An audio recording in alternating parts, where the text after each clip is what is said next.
Donc bonjour à toutes et à tous, merci de votre présence en nombre à nos côtés aujourd'hui pour parler d'un concept très important qui est celui d'autodétermination qui n'est pas un mot à la mode, chère Marie-Christine. J'avais dit que je le ferais, donc je le fais. C'est pas un mot à la mode. C'est pas un concept de plus à rajouter à nos référentiels. L'autodétermination, c'est d'abord une question de pouvoir. C'est une question de pouvoir sur sa vie, de pouvoir dire, de pouvoir choisir, de pouvoir refuser, de pouvoir peser sur tout ce qui nous concerne. La Haute Autorité de Santé, quand elle parle d'autorisation, elle parle de la façon dont on doit gouverner sa vie. D'autres écrivains, beaucoup, parlent de pouvoir d'agir. Dans les deux cas, quels que soient les éléments de langage qu'on utilise, on parle de la même chose. On parle de prendre ou de reprendre la main sur sa vie et sur son destin. Soyons très clairs, à l'adage comme ailleurs, si l'autodétermination était vraiment au cœur de nos pratiques, on ne serait pas là pour en discuter. Sur le terrain, on parle beaucoup d'autodétermination, mais on a toujours les mêmes questions. Qui décide? Qui définit les besoins? Qui fixe les objectifs? Qui choisit les moyens? Et trop souvent, encore, et c'est peut-être paradoxal que ce soit le directeur de l'adage qui dit ça, mais trop souvent encore, ceux qui décident, ce sont les institutions, les dispositifs, les experts, les représentants légaux, par exemple. Même quand c'est, et c'est bien entendu toujours le cas, même quand c'est pour le bien de la personne, même quand c'est fait avec les meilleures intentions. Alors, posons-le franchement, on ne peut pas promouvoir l'autodétermination sans accepter de lâcher du pouvoir. Et je voudrais ici, moi, ce soir, en introduction, défendre une idée assez simple et néanmoins radicale, au sens étymologique du terme, c'est que l'autodétermination, ça n'est pas une affaire individuelle, c'est une affaire collective, et elle se construit dans une alliance entre professionnels, personnes concernées, parfois leur famille, pas toujours, alliance qui reconnaît les asymétries sans les nier, car les places sont inégales. Faire semblant que tout le monde est à égalité serait une imposture. Néanmoins, utiliser l'asymétrie pour décider à la place de l'autre serait tout autant une imposture. L'alliance, ça n'est pas effacer les différences, c'est partir de ce qui est commun. Et ce commun, il est clair, c'est la volonté de changer une situation qui souvent devient injuste, devient intenable et devient parfois violente. Faire alliance, c'est dire on ne fera pas sans vous, on ne décidera pas sans vous. Et surtout, on ne prétend pas savoir, sans vous ou à votre place, ce qui est bon pour vous. Parce qu'il y a une vérité qu'on évite souvent de regarder en face, c'est qu'on ne libère jamais les gens à leur place. On ne donne pas le pouvoir d'agir, on ne le transmet pas. En mai 68, je n'étais pas né, mais en mai 68, un des slogans c'était, certains étaient nés déjà peut-être, certains même d'ailleurs étaient actifs à ce moment-là. Je regarde personne, là je regarde le plafond à ce moment-là. Un des slogans de mai 68, c'était « Ne me libère pas, je m'en charge ». Et je trouve que ce slogan-là, aujourd'hui, autour de la question de l'autodétermination, a tout son sens. Alors, oui, ça bouscule les pratiques, ça remet en cause les postures profondément ancrées, le faire pour, le savoir pour, le décider pour.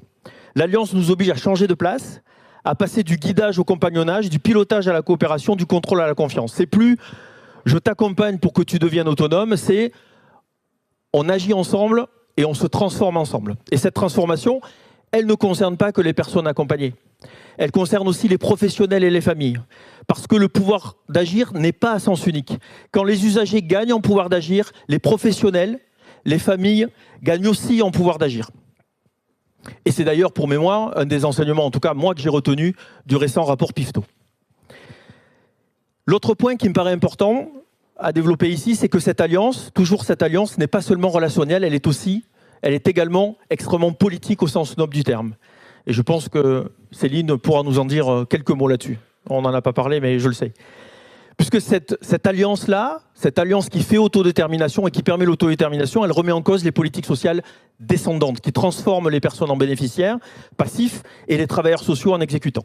L'alliance, au contraire, elle fait remonter la parole du terrain. Elle redonne de la légitimité à celles et ceux qui vivent les situations, à celles et ceux qui affrontent le quotidien.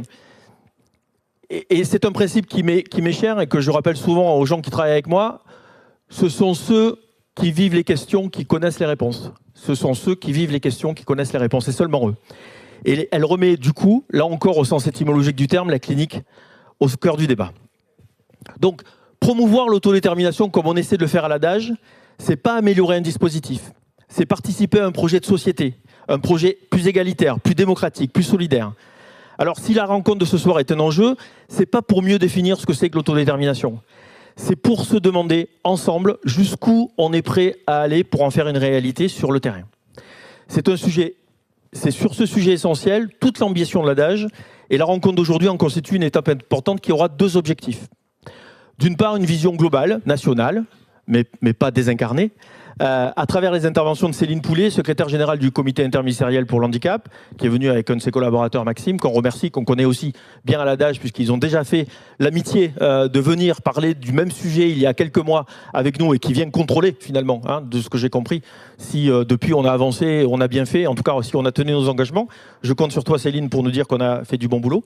Et puis Julia Boivin, que je remercie également d'être là, qui est conférencière et qui est passionnante sur les questions qui nous intéressent aujourd'hui. Ça, c'est le premier objectif de ce soir. Et puis le deuxième objectif de ce soir quand même, parce qu'on est l'adage et qu'on aime bien de temps en temps se regarder le nombril, c'est de zoomer et valoriser le travail mené maintenant depuis plusieurs mois sous la houlette d'Émilie Bonsergent, que je remercie pour ça, et son équipe, et puis plein de gens qu'elle va nous présenter par ailleurs, sur cette question essentielle de l'autodétermination à travers le témoignage des personnes directement concernées. Je nous souhaite une excellente soirée de travail et je vous remercie. Bonjour à toutes. Oui, moi je reste là, j'aime bien. Vous me voyez tous ? Toutes et tous ? Oui, moi je reste là. Donc Céline Poulet, donc je suis secrétaire générale du comité interministériel du handicap. Comment dire, nous sommes venus en effet au séminaire le 4 octobre pour discuter avec les professionnels de l'ADAGE, mais également les personnes et les familles sur l'autodétermination, mais également sur des sujets qui sont absolument importants, majeurs. Si vous ne comprenez pas, parce que je parle assez vite, vous me dites stop. Voilà. Et dès que j'utilise un terme que vous ne comprenez pas, surtout vous m'arrêtez pour que je puisse l'expliciter. D'accord ? Donc, je donne les petites règles parce que c'est important. Donc, on est venu vous voir et aujourd'hui, l'objectif, c'est de revenir vous voir à la fois pour partager avec vous les travaux qui ont été menés, mais également parce que nous aussi, nous avons avancé, puisque quand on est venu vous voir, on a beaucoup parlé de la communication alternative et améliorée. Et à l'époque, on n'avait pas encore les textes qui étaient sortis. Donc, on vous en a parlé, mais on n'a pas pu vous dire exactement comment ça allait se mettre en place. Je vous rappelle, la communication alternative améliorée, si on ne la met pas en place, il n'y a pas d'autodétermination. Hein, ce n'est pas Julia qui va me dire le contraire. La première brique de l'autodétermination, c'est de pouvoir communiquer. Vous avez le droit de participer, hein. D'accord ? C'est de pouvoir communiquer. Donc, on a des personnes qui peuvent avoir, qui sont non oralisantes, qui n'ont pas de moyens de communication.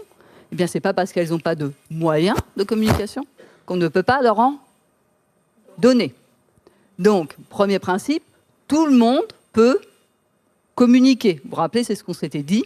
Tout le monde peut communiquer. Je dis bien, il n'y a pas de oui, mais. Ah oui, mais certains ne peuvent pas. Non. Tout le monde peut communiquer à partir du moment où on met des démarches et des outils de communication alternative améliorée. 2, il n'y a pas un outil.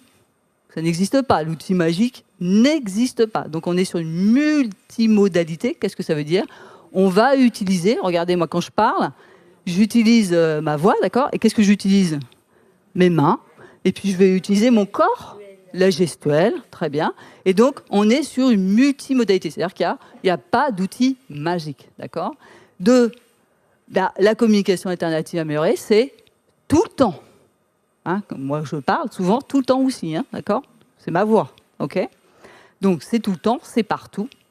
Et ça, c'est important. Et la communication alternative améliorée, c'est très important. C'est pas seulement pour faire des demandes. Hein, parce que souvent on dit à l'autodétermination, c'est pouvoir faire des choix. L'autodétermination, bien sûr, c'est pouvoir faire des choix. Mais la communication, quand moi je communique, c'est pas seulement pour aller demander du café ou du thé, d'accord ? C'est aussi pour partager, ma vie, mes sentiments, comment je me sens, mes rêves, d'accord ? C'est ça, communiquer. Ça va jusqu'à maintenant ? Très bien, parfait. Méfiez-vous parce que je vous interroge à la fin. Hein. Donc ça, c'est extrêmement important d'avoir. Donc ça, la première brique de l'autodétermination, c'est de pouvoir bénéficier de ces moyens et de ces outils de communication. D'accord ? Deuxième chose, c'est qu'une fois qu'on a mis en place ces moyens de communication, une fois que tous ici, tout à chacun, eh bien, vous pouvez formuler des choix. Eh bien, il faut pouvoir y répondre en multipliant les solutions. Et ça, c'est le deuxième enjeu. Il n'y a pas d'autodétermination si on ne revoit pas nos pratiques professionnelles. On ne peut pas dire « Ah, tu veux aller faire du judo, bah c'est bien, formidable, tu as fait le choix. » Ben, il n'y en a pas. Voilà. Vous voyez, ça ne va pas marcher du tout. Donc, à un moment donné, on ne peut pas travailler à la fois sur l'autodétermination et de l'autre côté, ne pas chercher d'autres solutions que celles que l'on développe aujourd'hui. Donc, notre propos, parce que j'ai demandé à un jeune de venir, comme ça fait une parité, hein, garçon-fille, vieille-jeune, comme ça c'est bien. Et donc, mon propos est sur les 2 points. Premier point, c'est où est-ce qu'on en est sur la communication alternative améliorée. Aujourd'hui, quels sont les textes et quelles sont les obligations qui sont aujourd'hui posées en 2026, d'accord ? Et ça, c'est Maxime qui va vous le dire. Et je reviendrai dans un deuxième temps sur comment on transforme la manière d'accompagner les personnes en situation de handicap, puisqu'il y a eu des annonces aussi de la ministre, Madame Parmentier-Lecocq. Vous voyez, Poulet, Lecoq, c'est bien, on est dans la même... c'est le même thème. Et alors, je voulais dire que moi, je suis très déçue quand même. Je voulais le dire avant d'arriver. Déjà, je suis très contente d'être avec vous, parce qu'on avait énormément appris avec vous lors du séminaire en octobre. Mais là, où je suis déçue, je ne sais pas où est la personne là, qui fait les petits trucs. Alors, on a eu Iron Man, et moi, rien du tout, hein, entre guillemets. Et moi, j'aurais bien aimé Chicken Run, vous voyez ? Je me serais bien vue avec ma petite crête comme ça. Wouh, voilà. Bon.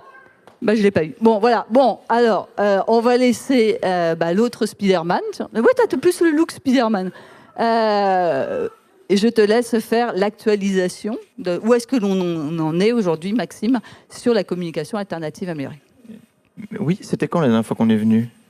Le 4 octobre. Mais pas 2025 ? Non, tout à fait. En 2024. 2024. C'est important.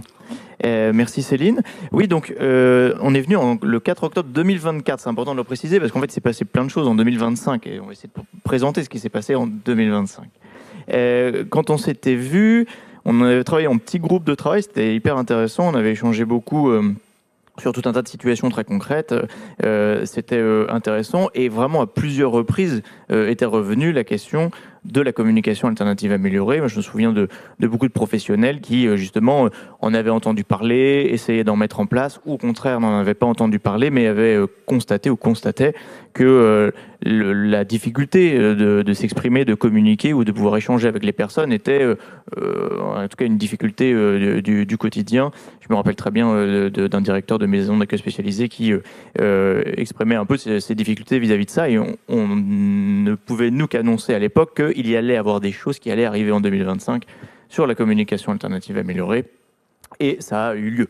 Donc on est content de revenir aujourd'hui, on est content de revenir vous voir et d'échanger avec vous et d'entendre ce que vous avez pu faire sur 2025, mais nous on est content de pouvoir venir aujourd'hui pour vous dire que, pour le coup, ce qu'on avait annoncé est sorti en 2025, mais vous l'avez peut-être vu dans l'actualité, c'était le 23 juin 2025, il y a une instruction ministérielle qui a été adressée aux agences régionales de santé sur la communication alternative et améliorée. Vous l'avez peut-être vu, vous l'avez peut-être lu. Si vous ne l'avez pas vu ni lu, je vous conseille d'aller la voir et la lire. Elle est assez courte, mais elle est intéressante parce qu'elle apporte un certain nombre de choses, je vais y revenir. Et surtout, elle va mettre des choses en place, et c'est ça qui est intéressant. Alors, qu'est-ce qu'elle met en place ? Elle met en place 2 choses très importantes qu'on avait déjà annoncées, mais la première chose qu'elle met en place, en tout cas qu'elle rappelle, c'est l'obligation. L'obligation pour tous les établissements et services médico-sociaux, les établissements sanitaires, d'accompagner les personnes qui ont des problématiques de communication, de les accompagner vers la communication, de les accompagner à la communication alternative et améliorée. Et pas n'importe comment, en suivant un certain nombre de règles, qui sont des règles scientifiques, qui ne datent pas d'hier, qui ont pour certaines une trentaine d'années, qui ont été établies dans d'autres pays que les nôtres, en général de l'autre côté de l'Atlantique, où il fait pas forcément bon vivre tout le temps en ce moment, mais en tout cas, ils nous ont au moins porté ça. Et donc, dans cette instruction, il y a une annexe qui fait 3 petites pages où vous pouvez retrouver un certain nombre de principes que Céline a évoqués, notamment la question de la multimodalité. C'est le fait de dire que pour une personne qui a une difficulté de communication, c'est pas juste en lui mettant une tablette devant les yeux que la personne va s'exprimer ou va se mettre à communiquer. Ça ne marche pas. La communication alternative améliorée, l'un des fondements et l'un des piliers, c'est la multimodalité. Et donc l'instruction rappelle ça en disant que aujourd'hui c'est une obligation, mais pas une obligation n'importe comment. C'est pas une obligation de présenter des outils, c'est pas une obligation de former à la CA. C'est pas juste ça. L'obligation, elle va jusqu'à demander à ce que toutes les personnes qui ont des difficultés de communication aient accès à des outils de communication et à la communication. Donc ça, c'est la première chose qu'elle met en place. La deuxième chose que cette instruction met en place, c'est que derrière l'obligation, il faut pouvoir quand même mettre un appui, un soutien et des moyens. Et donc, pour ça, l'instruction demande à ce que dans chaque département soit créée ou soit confiée une mission sur la CA, une mission départementale, qui aura pour objectif, d'être ouverte à tout le monde, personnes concernées évidemment, parents, familles, professionnels de tous horizons. Ces missions départementales ont pour objectif, déjà sont censées être des experts de la CIA qui sont en capacité de répondre précisément à toute question sur la communication alternative améliorée et en capacité d'accompagner ou de démarrer une démarche vers la communication alternative améliorée pour une personne.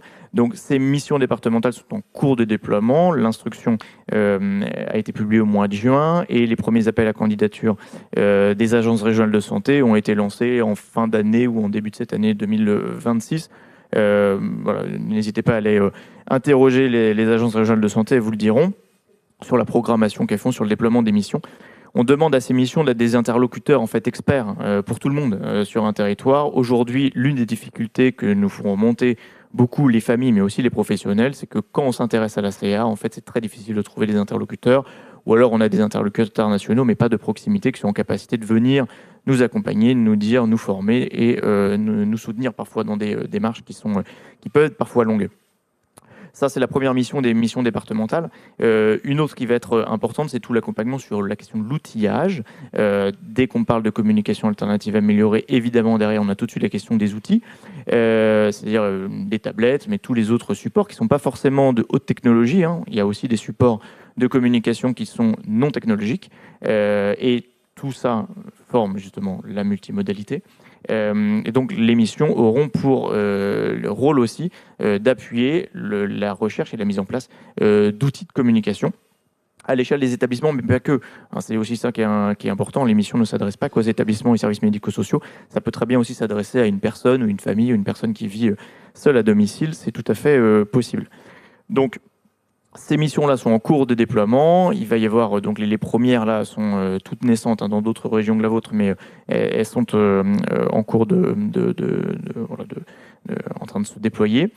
Ça va arriver assez vite. Et donc, nous, notre travail, ça va être de les animer, de travailler avec elles pour justement aussi leur fournir tout un tas de soutien, d'outils, d'harmoniser au maximum et d'actualiser surtout. La connaissance en CR va très vite, se développe très vite et se développe très vite dans notre pays en ce moment. C'est une très bonne nouvelle.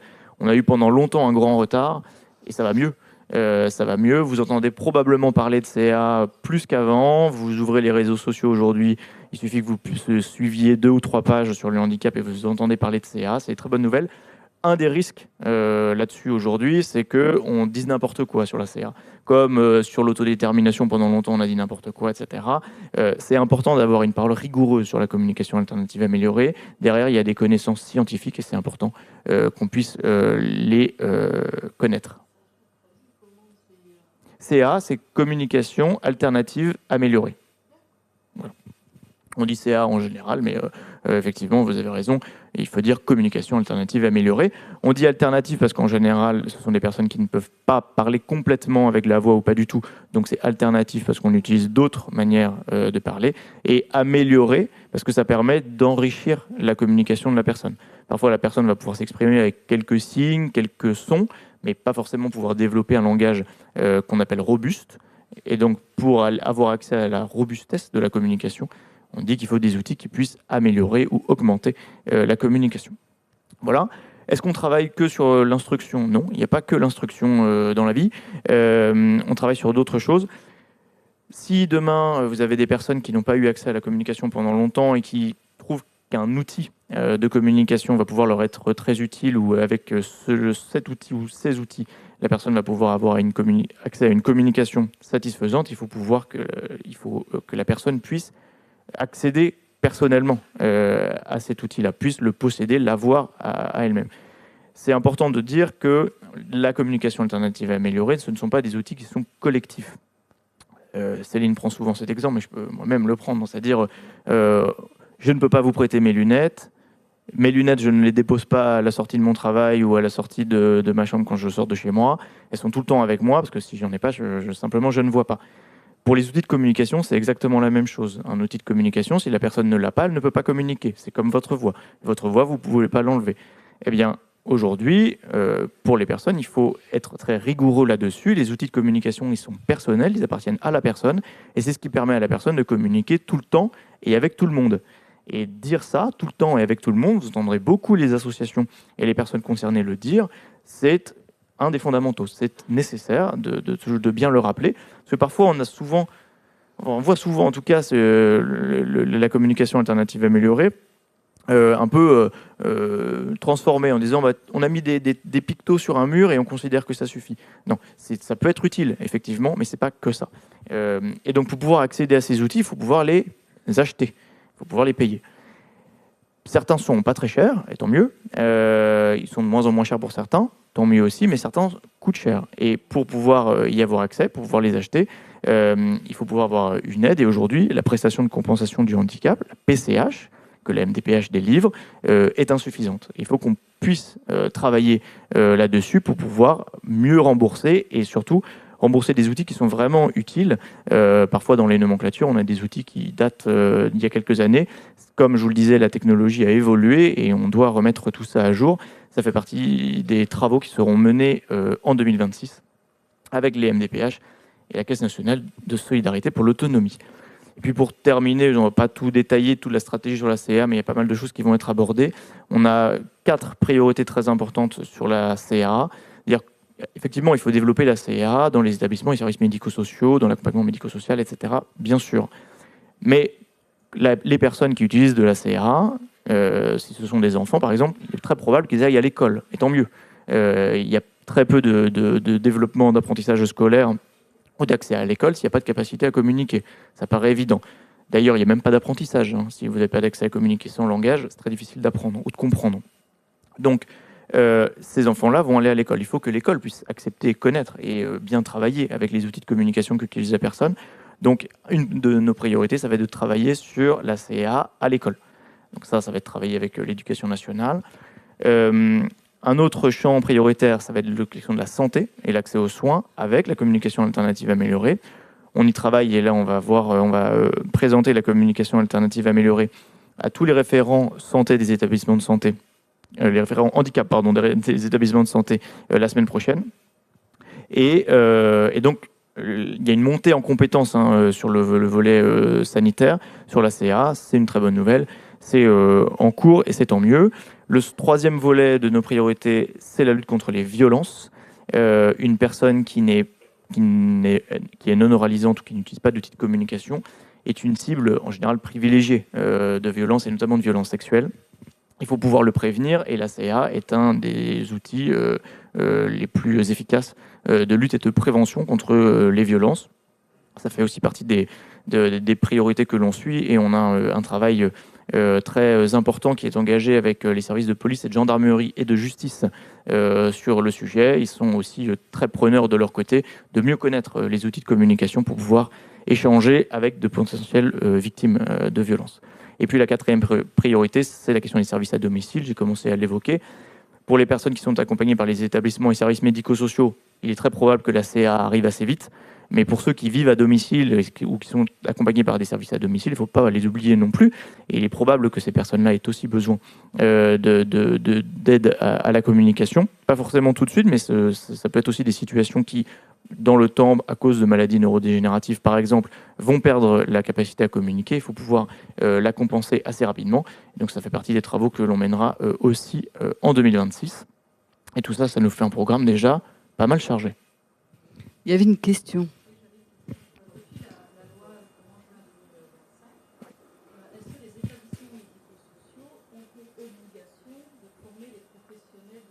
C'est ça. C'est ça. Oui. Allez-y. Allez-y, allez-y. Ironman. Je suis pas certain. Alors j'ai lu l'instruction bien entendu, et il me semble qu'à la lecture, je me suis dit il manque quand même un truc, c'est la formation des futurs éducs dans les écoles de travail social sur ces sujets-là, parce que ça rejoint, pardon, exactement votre question, c'est-à-dire que ok, mais soit on se le dit, et c'est aujourd'hui les personnels en place qu'on doit former, formation continue, etc. Et s'agissant d'une obligation, sans parler de financement, hein, je ne suis même pas dans ce sujet-là, même si ça compte à un moment donné, mais c'est pas mon style, tu me connais, Céline. Mais voilà, mais néanmoins, ce serait plus facile pour nous, en tout cas, à un moment donné, ne perdons pas de temps. Si on veut faire de la CA une vraie ambition, et c'est le cas sous votre impulsion, et c'est génial, il faut qu'on y soit dès les racines. Et les racines, c'est le début de la formation en travail social. Donc voilà, c'était complété, mais c'est un peu la même question, de dire si c'est obligé, comment on fait? Et si effectivement les éducateurs, les travailleurs sociaux ne sont pas formés, on n'y arrivera pas, c'est une évidence. Oui, alors, mais ce sont deux excellentes questions. La première sur est-ce que les établissements ils sont obligés? Oui, mais ils ne sont pas obligés à uniquement former les professionnels. L'obligation réside dans l'obligation de déployer la communication alternative améliorée auprès des personnes qui en ont besoin. C'est ça l'obligation. Après, ça passe par la formation des professionnels, mais ça ne va pas passer que par ça. Formation des professionnels, formation des personnes, formation des parents. Des parents, des familles. Des familles. Et donc, attention à ne jamais oublier ça. Ce qu'il faut jamais oublier, c'est que la formation des professionnels à elle seule ne suffit rarement. D'ailleurs, souvent, c'est comme ça qu'on se met en difficulté. C'est-à-dire, on forme les professionnels en disant maintenant que vous êtes formés, c'est à vous de faire. En fait, on se rend compte que ça suffit pas forcément toujours. Donc, ça me permet de rebondir sur le volet de financement. L'instruction, elle est financée. Hein. Bien sûr, je l'ai pas évoqué parce que voilà, ça semblait évident. Et merci Sébastien de ne pas avoir posé la question. Mais il y a quand même des financements derrière. Il y a 25 millions d'euros qui seront déployés d'ici 2027, dont 9 millions d'euros dès l'année dernière. Et il y aura un complément cette année aussi. Donc il y a des financements. Il va y avoir aussi du financement sur le soutien à l'acquisition d'outils, notamment pour les établissements et services médico-sociaux, et puis pour les missions départementales en CA. Donc là-dessus, sur le financement, oui, mais nous derrière, ce sur quoi on va être vigilant, c'est sur ce qui est fait réellement. Et là où on accompagne beaucoup les agences régionales de santé, c'est de pas juste dire mais faites de la CA et peu importe ce que vous ferez, ce sera super. C'est d'être assez rigoureux derrière dans ce qui sera fait et surtout correspondre à un certain nombre de bonnes pratiques en matière de CA. L'autre question sur la formation. Alors, la formation initiale n'est pas du ressort d'une instruction aux ARS, mais en revanche, on l'a travaillé quand même. La DGCS a revu les cadres de formation initiale l'année dernière et a été ajouté dans tous les cadres de formation de tous les types de diplômes, éduc et autres, l'obligation sur la communication alternative améliorée. Il y a un certain nombre d'ajouts qui ont été faits d'ailleurs, sur l'autodétermination notamment, sur la lutte contre les violences. Sur la lutte contre les violences et sur la vie intime, affective et sexuelle des personnes en situation de handicap. Donc ça a été un peu modernisé, en tout cas il y a des items qui ont été quand même rajoutés. Donc aujourd'hui les établissements de formation sont dans l'obligation de déployer, développer en tout cas des modules de formation sur ces sujets. C'est une très bonne nouvelle. Derrière ça, on sait que il va y avoir une sorte d'appel d'air quand même. C'est-à-dire tout le monde a compris que la CA c'était un peu en vogue et qu'il fallait déployer la CA. C'est une très bonne nouvelle. Derrière, on a plein d'organismes de formation, d'instituts de formation qui vont développer des offres de formation et qui vont venir vous voir en vous disant « Moi, je développe de la formation, vous pouvez me l'acheter. » Et c'est super ce que je fais. Ils vont chercher à vous la vendre. Et ils vont vous dire que c'est super ce qu'ils font. Nous, on est un peu inquiets par rapport à ça. Parce que des formateurs en CA, demain, il va y en avoir plein. Plein et pas forcément toujours de très bonne qualité, qui vont venir vendre des trucs un peu magiques, comme disait Céline, en vous disant achetez cette tablette, achetez cet outil, vous allez voir, ça va être super, ça va régler tous vos problèmes. C'est un risque. Donc, ce qu'on est en train de construire avec les associations expertes et les administrations, c'est en fait une forme de référentiel de ce qu'est une bonne formation en CA. Qu'est-ce qu'on doit trouver dans une bonne formation en CA? Ce référentiel-là, il va être transmis à tous ceux qui font de la formation et tous ceux qui financent de la formation, dont l'OPCO et les agences régionales de santé. On est en train de travailler avec eux d'ailleurs sur cette question-là.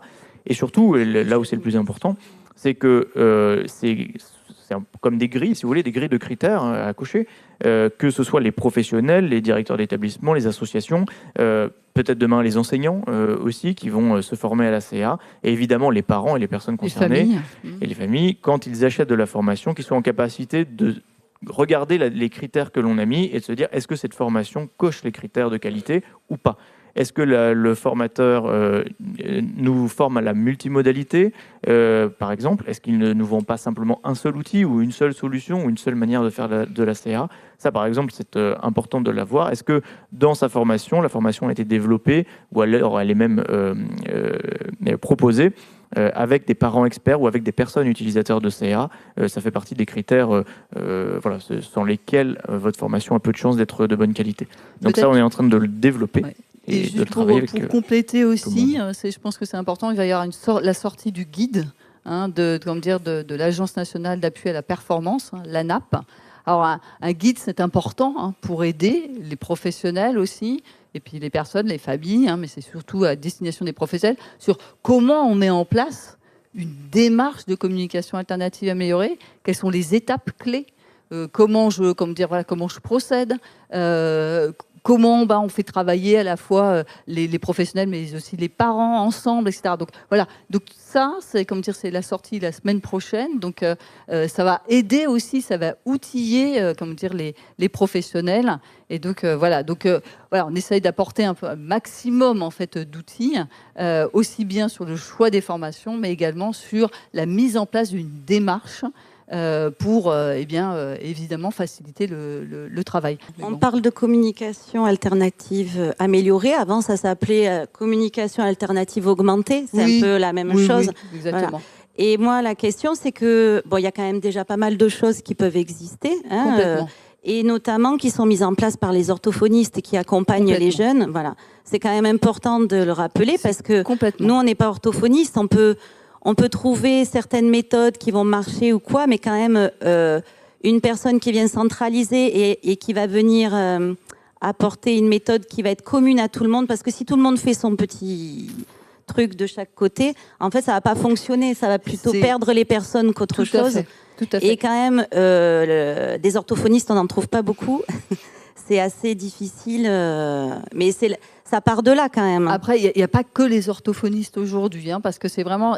Mais là où vous pointez du doigt la démarche, c'est une démarche collective, une démarche de communication. C'est pour ça qu'on parle bien de démarche de communication alternative améliorée. C'est pas un professionnel. D'ailleurs, c'est pas une orthophoniste dans son coin qui peut mettre en place une démarche de communication alternative améliorée. C'est un ensemble, c'est tous les professionnels. Et là où on voit que ça marche, c'est bien que tous les professionnels sont formés en définitive à la fois l'utilisation des outils de communication, mais aussi au repérage de comment la personne elle peut communiquer. Et ça, c'est important. Il y a beaucoup d'orthophonistes aujourd'hui qui travaillent sur le sujet, qui travaillent avec nous, qui sont experts. D'où aussi tout l'intérêt aussi sur ces pôles d'appui en fait qui vont être mis au niveau des départements, qui permettent aussi aux établissements et services, quand ils seront mis en place, d'aller chercher aussi de la ressource complémentaire. Parce que c'est énormément de temps aussi pour pouvoir mettre en place des outils et créer ces outils-là.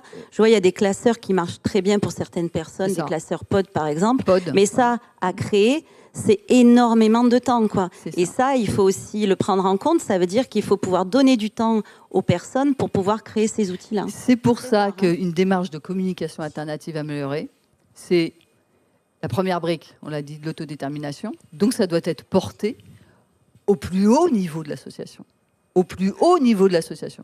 Si le conseil d'administration, si le directeur général ne porte pas ces démarches haut et fort, ça ne se déclinera pas auprès des professionnels. Parce que, comme vous l'avez dit, il faut fixer une priorité. Et la priorité, ça veut dire qu'à un moment donné, il faut aussi permettre aux professionnels de le faire. Aujourd'hui, on ne peut plus continuer à accompagner des personnes sans avoir leur retour en termes de communication. C'est pas possible. D'ailleurs, on est en 2025, 2026 aujourd'hui, je ne me suis pas encore fait. On peut se poser la question de pourquoi ça vient aussi tardivement dans notre manière de réfléchir l'accompagnement des personnes. Donc c'est pour ça que c'est important, c'est pour ça qu'on vient ici aussi à l'ADAGE, parce qu'à partir du moment où l'autodétermination est mise à haut niveau, ça veut dire que vous allez mettre les moyens pour justement aller vers ces démarches et les moyens de communication. Et ça, c'est extrêmement important parce qu'on a besoin aussi que les professionnels comprennent bien la démarche, mais également que ça soit porté au plus haut niveau. Et au plus haut niveau, ça veut dire que ce soit les conseils d'administration, les directions générales, les directeurs d'établissement. Voilà. Et ça, après, ça irrigue. Voilà. Et c'est pour ça que c'est une démarche. C'est pas juste se dire on a collé 3 pictos et on est content. C'est pas du tout ça. C'est vraiment une démarche collective. Bonjour. Alors moi, je suis travailleuse à l'ESAT de Saporta. Je suis présidente du CVS aussi. Et nous, en fait, on est déjà dans cet objectif, puisque on a énormément de collègues malentendants. Et du coup, moi, ça fait 8 ans que je suis à Saporta. Et ce qui se passe, c'est que on a mis 6 ans à obtenir. C'est un atelier qui dure à peu près 3 mois sur plusieurs vendredis, avec une personne qui est ouvrier comme nous, qui est malentendante, qui nous, dans l'atelier, elle a déjà commencé de nous former, parce que moi, je suis binôme souvent avec elle. Et son interface a dit, moi, je peux aussi faire découvrir les bases. Donc nous, là, on a fait la 2e année sur cet atelier, et je pense que ça va continuer. C'est formidable. Parce que, en fait, il y a 2 mois, le forum de l'emploi handicap au Quorum Samuel, moi, je m'y suis retrouvée un peu par hasard, en fait. Et puis, j'ai dit, moi, comme je cherche une formation en langue des signes, je vais aller voir ce que je peux récolter. Et elle s'est retrouvée sans interface à ce moment-là. La difficulté, c'était comment la personne en face, on peut arriver qu'elle puisse récupérer les coordonnées des personnes en face. Moi, j'y suis allée, puis j'ai expliqué le cas, et puis, voilà, maintenant, c'est Samuel qui a pris le relais. Je ne sais pas si ça a fonctionné, ce qu'on a récupéré, mais voilà. Écoutez, parce qu'en fait, à Saporta, sur une centaine d'ouvriers qu'on est, on est déjà à peu près une 20aine à avoir été formés à la langue des signes. Moi, je pense qu'on peut vous applaudir, parce que c'est le plus bel... je pense que voilà. De fait, voilà. Remettre un peu de bon sens. Merci beaucoup. Merci beaucoup. Merci beaucoup. Je ne sais pas, je regarde, mais on continue les questions. Ah d'accord, très bien. Bonsoir, monsieur Perroni-Marceau. Je travaille à l'ESAT Perfica depuis 23 ans.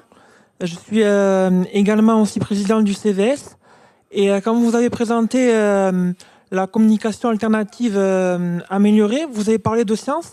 Mais ce qui m'a interpellé, c'est qu'à aucun moment vous avez parlé de neurosciences. Parce qu'on parle quand même de décision, d'objectifs, de domination, et c'est quand même basé sur la cognition. Mais complètement. Donc c'est important quand même de parler des neurosciences cognitives. Mais complètement.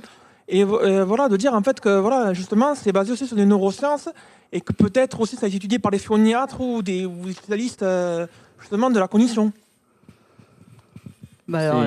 Exactement. C'est tout à fait juste, mais vous avez complètement raison. Vous avez complètement raison. 2, c'est pas une invention, quoi. C'est la communication alternative améliorée. C'est basé, et merci beaucoup de le rappeler, parce que c'est extrêmement rare que dans une assemblée on nous le rappelle. C'est qu'en effet, vous avez tout à fait raison. C'est qu'à un moment donné, le fait de pouvoir communiquer, ça a été prouvé. C'est-à-dire que tout être en fait peut communiquer, mais bien sûr. Et en fait, plus on a en fait des moyens de communication, et plus, en définitive, on peut rentrer dans des apprentissages.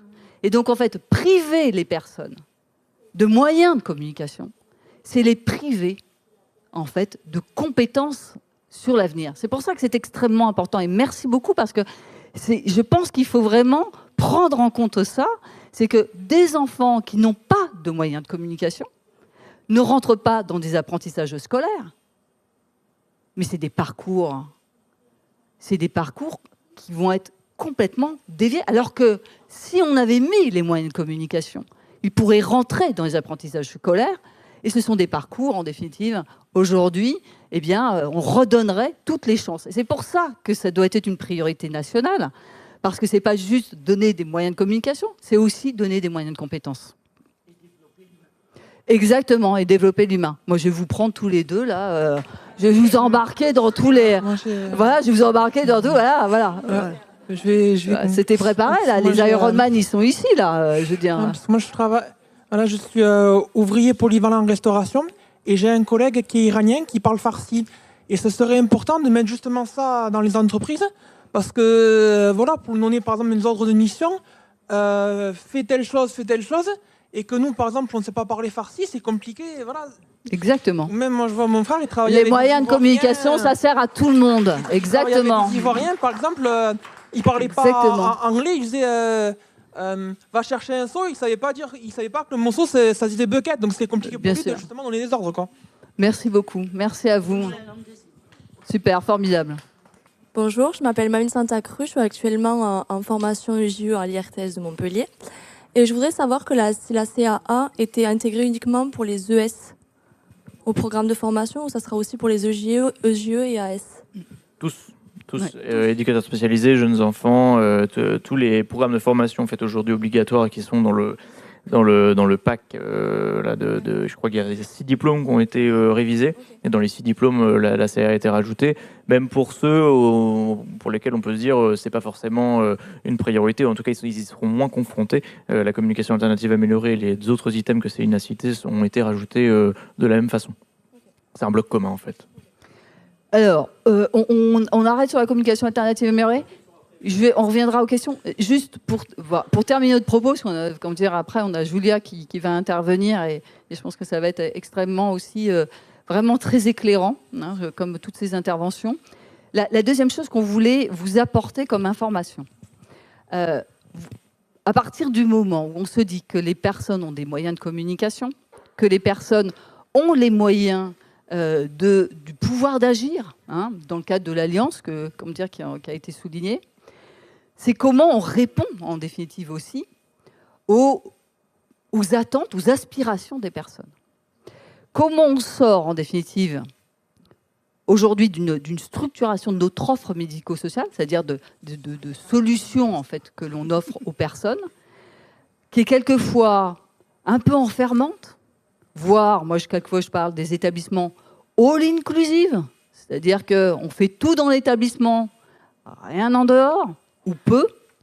Donc comment en fait on passe d'un modèle qui est quelquefois peu respectueux des droits fondamentaux des personnes, d'aller et venir, d'avoir une vie intime, affective et sexuelle, de pouvoir demain recevoir qui je veux, d'être chez moi.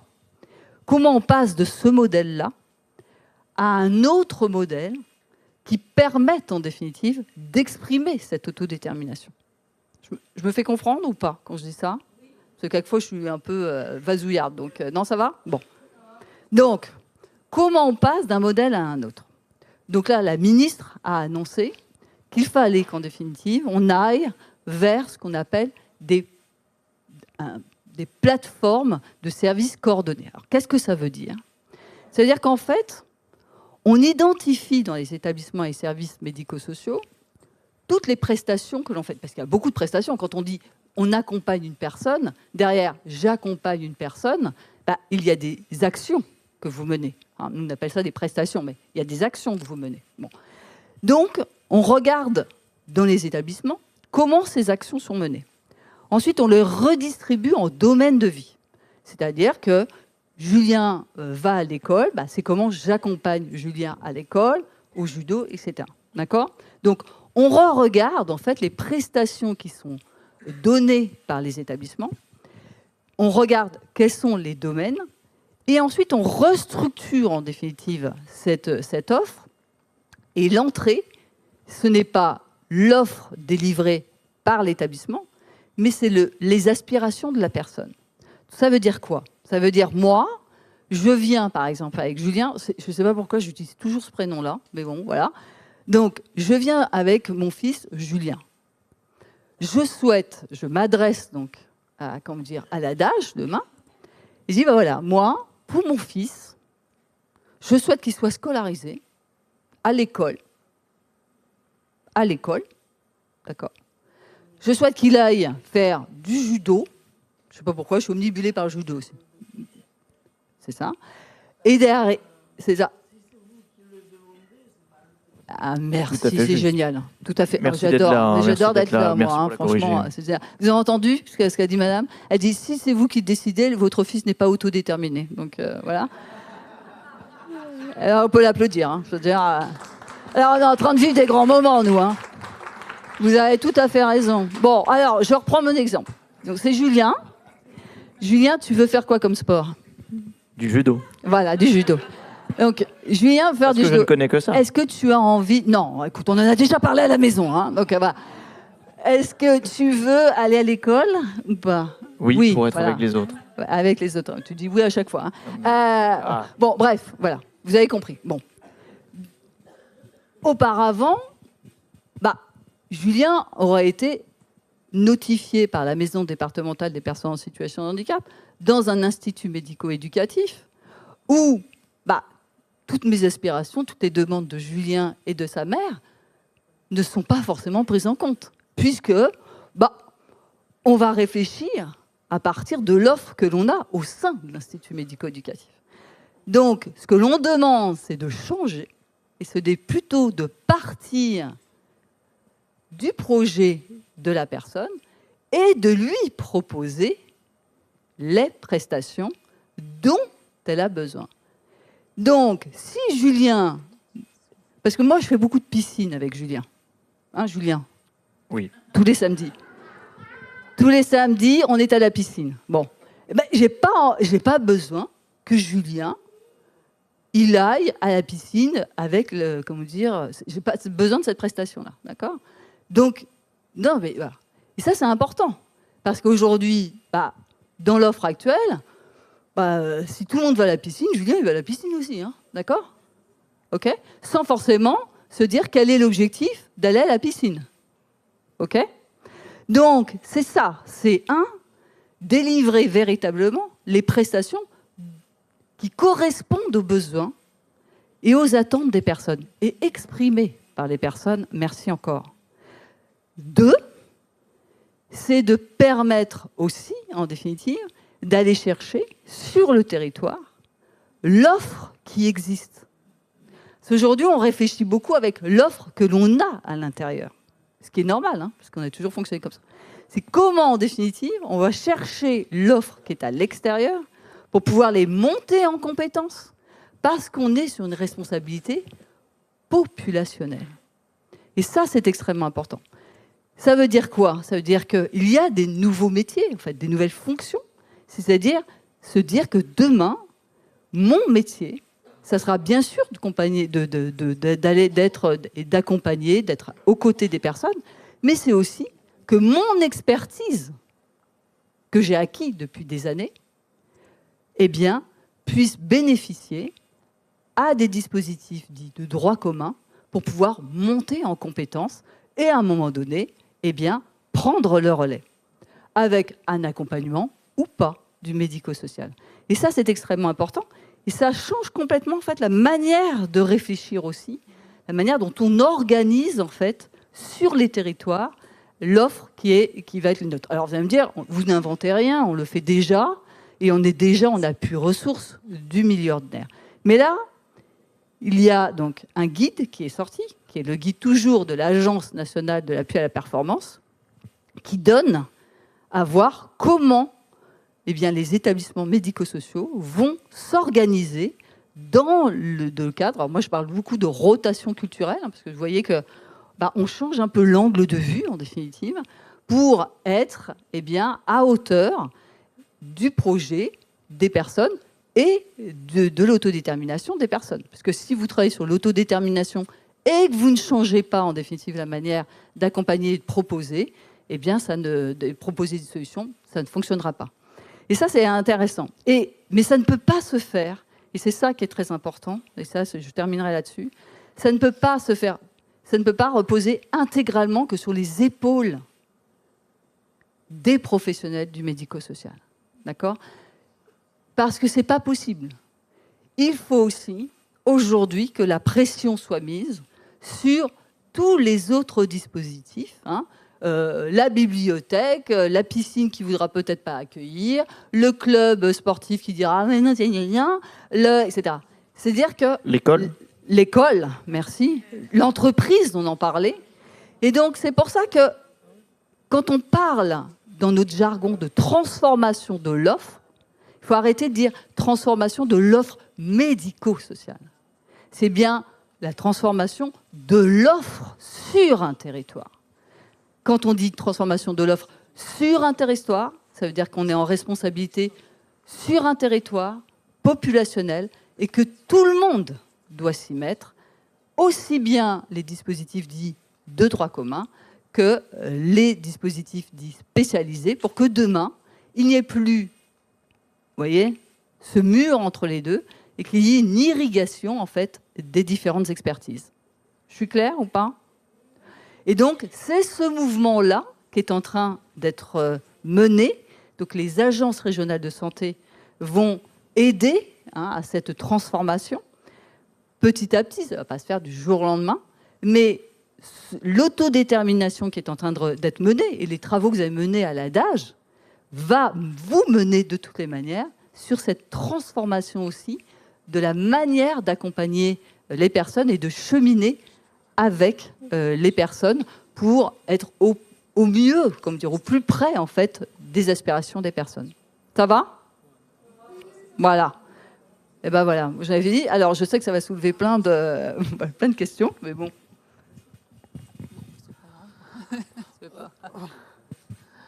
Bonjour, alors moi je suis Mademoiselle Lecomte-Véronique.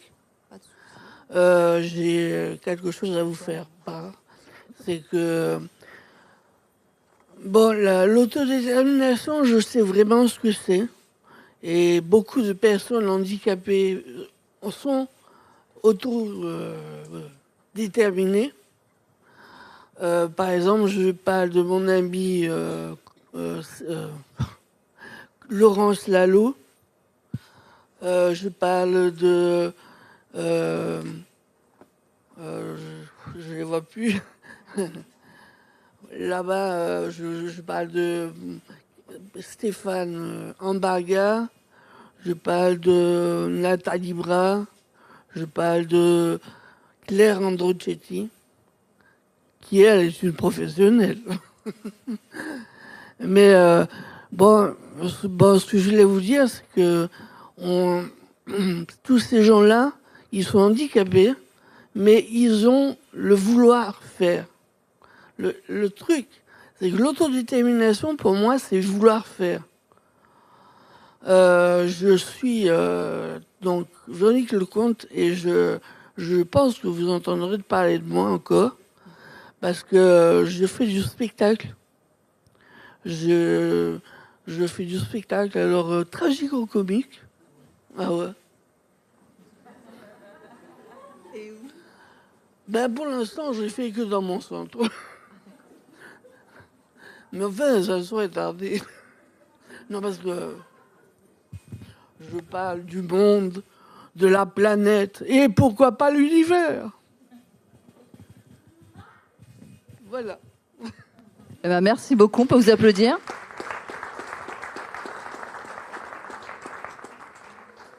Oui, bonjour, je m'appelle Madame Després, je suis d'Archipel de Massane. Et voilà, par rapport à tout ce que j'entends, je vois qu'on n'est pas trop à côté de la plaque dans notre établissement. Bon, ça me rassure. Voilà, on a fait pas mal C'est bien mise ça, en place. Je me rapproche. On a mis beaucoup en place, ça fait déjà quelques années maintenant, pour les projets personnalisés d'accompagnement, un guide d'entretien, donc basé sur tout ce qui est Séraphin PH, la nomenclature. Donc, on l'a traduit, alors pas en CA pour l'instant, mais on l'a traduit en FALC. Donc, et notamment, c'est ce qui nous a permis de déterminer les différentes, on va dire, les projets de chaque unité de vie où sont accueillies les personnes accueillies. Donc, et là, ça fait énormément écho avec une unité qu'on a appelée Martinique. Donc, le projet d'unité s'appelle Passerelle. L'objectif, c'est de faire en sorte que certaines personnes accueillies puissent par la suite avoir un appartement à l'extérieur. Donc, pour l'instant, on a 2 jeunes qui ont réussi à être sortis, entre guillemets, de l'établissement, sachant qu'ils sont quand même accueillis sur de l'accueil de jour, 2 journées, 3 journées par semaine, selon leur projet. Et c'est vrai que moi, avant d'être chef de service, j'étais sur de l'accueil de jour en tant qu'éducatrice et j'étais porteuse de plusieurs projets, notamment avec d'autres collègues. Et j'ai fait l'expérience, la toute première expérience, de travailler dans le milieu ordinaire avec du rayonnage. C'est quelque chose qu'on met en place dans certains IME, comme aux Oliviers, mais c'est pas forcément repris au niveau du secteur adulte. Et c'est vrai que cette mise en pratique, j'ai été voir plusieurs partenaires, des grandes surfaces, qui souvent étaient très réfractaires à avoir un public de personnes en situation de handicap. Alors c'est vrai que nous-mêmes, on avait dû être sélectifs en équipe, parce qu'avec le niveau de compréhension, il y avait des critères particuliers, de savoir lire, savoir compter, avoir une motricité, avoir pas trop de fatigabilité, parce que quand même, il fallait commencer à 7h30, 8h du matin, jusqu'à midi. Donc il y avait certaines contraintes. Et par chance, j'avais un groupe de 6 résidents. Sur ces 6-là, on a réussi à en intégrer un en contrat professionnel. Et à ce jour, il a eu son diplôme au mois de décembre. Donc voilà, on est dedans. Cependant, cet atelier a disparu. Pourquoi ? Manque de moyens humains. Les équipes ne sont pas assez suffisantes. Ou on a des groupes trop conséquents. Souvent, sur l'accueil de jour, à ce jour, ils sont à peu près 14 résidents par groupe. C'est énorme. On ne peut pas faire un travail efficace et de l'accompagnement correct. Donc tout à l'heure, j'entendais parler des moyens. C'était sur ce sujet que je voulais rebondir. Oui, on essaye. Les équipes ont des volontés. Les chefs de service ont des volontés. J'entends qu'il va y avoir des moyens. Nous, ça va faire 2 ans, voire 3 ans qu'on est dans cette dynamique. Mais c'est vrai que ça tarde. Voilà, on a envie de faire, mais des fois, par des moyens techniques, humains, financiers, on est freiné. Et c'est très dommage. Souvent, on a cet engouement, mais les lois, les circulaires, tout ce qui va derrière, c'est toujours, il y a un fossé énorme dans tous les domaines. Hein, c'est pas que médico-social. Et je trouve ça énormément regrettable. Donc voilà. Et je vous remercie parce que c'est de montrer qu'en fait, voilà, tout ce que on vient, voilà, un peu cranter en définitive. On sait très bien qu'il y a déjà des établissements et des services médico-sociaux qui ont déjà fait ce travail avec ce qu'on appelle la nomenclature Séraphin PH. Hein, pour ceux qui ne savent pas ce que c'est en définitive, c'est nomenclature. En fait, c'est par exemple, vous avez en fait des domaines en définitive. C'est pouvoir être accompagné à l'école, pouvoir être accompagné dans son parcours de santé. Voilà, ça s'appelle des nomenclatures qui correspondent en fait aux besoins et aux services qui peuvent être délivrés. Et ça, le fait d'avoir déjà mis ça en place, ça vous permet aussi de repérer en fait une cartographie de ce que vous faites. Et ensuite, qu'est-ce que vous pouvez aller chercher à l'extérieur pour compléter cette cartographie-là ? Parce que si vous ne faites pas ça, vous ne pouvez pas savoir aussi qu'est-ce que font les autres en complémentarité. Donc ça, c'est extrêmement important. Et là où vous avez, et c'est pour ça que le guide en fait de la NAP est une partie de la solution, mais n'est pas entièrement toute la solution, puisque vous avez raison, il y a aussi encore aujourd'hui des carcans de texte en fait qui ne permettent pas la souplesse qui est nécessaire aujourd'hui sur ces modes de fonctionnement-là. Et donc c'est là-dessus qu'on travaille aussi, c'est comment en fait, d'un point de vue du financement, qui n'est pas aujourd'hui adapté en définitive aussi à aller jusqu'à cette transformation en profondeur, comment aussi on adapte en fait, notamment au travers des contrats pluriannuels d'objectifs et de moyens, mais également en fait de la réforme de la tarification pour pouvoir être au plus près en définitive de cette transformation que l'on doit mettre en place. Et ça, c'est pour ça que le chemin, la boussole est posée aujourd'hui. Ça, c'est très important en définitive parce qu'on avait beaucoup d'établissements et services qui nous disaient nous on fait ça, mais est-ce que c'est bien là-dessus qu'il faut aller ?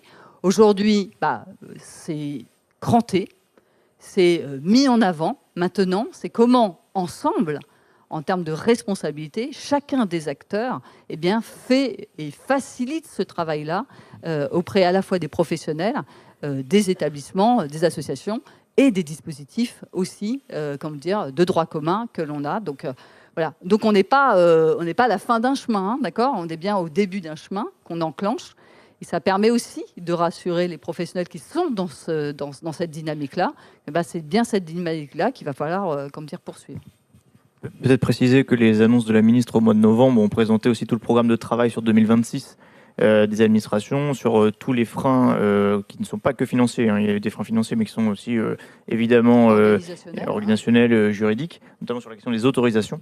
Et donc, tout le programme de travail aujourd'hui est lancé et a été annoncé par la ministre, notamment par les administrations, vont piloter ces travaux-là sur 2026 jusqu'en 2027. Et il y a aussi tous les travaux liés au MDPH, notamment sur la question de l'orientation, parce que ça fait aussi partie des freins aujourd'hui, tout ce qu'a décrit Céline. En l'état actuel, le droit peut être mis en place, mais au prix de beaucoup de bricolage. L'objectif, c'est quand même de simplifier drastiquement tout ça. La réforme de la tarification a été pensée pour justement valoriser financièrement les dispositifs et les établissements qui fonctionnent déjà comme les vôtres. Donc c'est aussi l'objectif demain de façon récompenser financièrement ceux qui travaillent déjà bien et déjà dans cet esprit.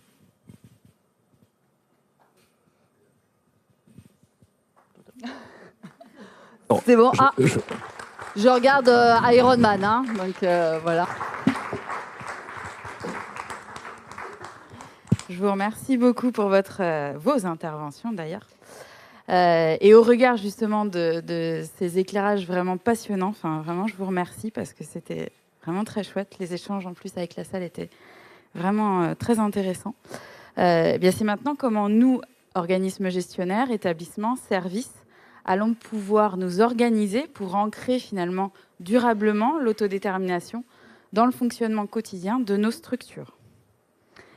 Notamment au regard du contexte national, puisque certains d'entre vous le savent, depuis 2022, une nouvelle recommandation de la Haute Autorité de Santé met l'autodétermination au centre de l'accompagnement des personnes présentant un trouble du développement intellectuel.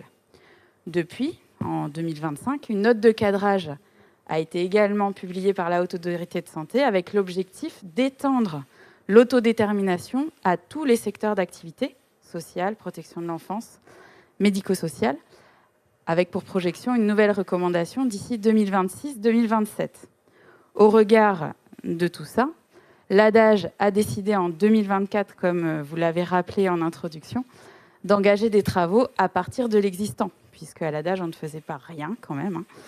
Mais à partir de l'existant, on a initié nos travaux.